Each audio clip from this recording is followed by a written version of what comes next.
An official and experts have said that 1 year on, the Regional Comprehensive Economic Partnership trade deal and the Cambodia-China Free Trade Agreement have injected a vital impetus to Cambodia's trade growth.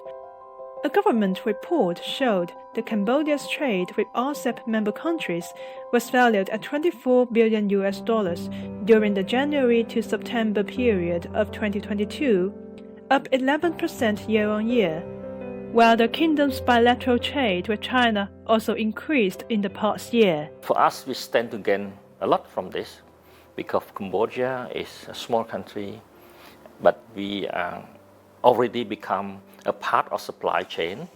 We already been specialized in producing garment, shoe, travel good, part component, bicycle export to the world. And on top of this, our agricultural products is already capture a reputation among the market in Europe, in US, in China, etc. The full pledge or subcommitment have been put into action. We stand to gain benefit and stand to receive more opportunity in terms of market access and also the other cooperation. Yes. Cambodian-China trade and investment relation also quite important. The Regional Comprehensive Economic Partnership Trade Pact and the Cambodia-China Free Trade Agreement, which both entered into force earlier this year, are also the key contributor to boosting Cambodia's economic growth and international trade in the post-pandemic era.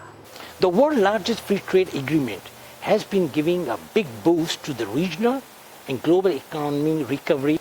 The mega free trade agreement holds a huge potential for all participating countries to boost their trade and investment and to quicken their economic recovery from the COVID-19 pandemic.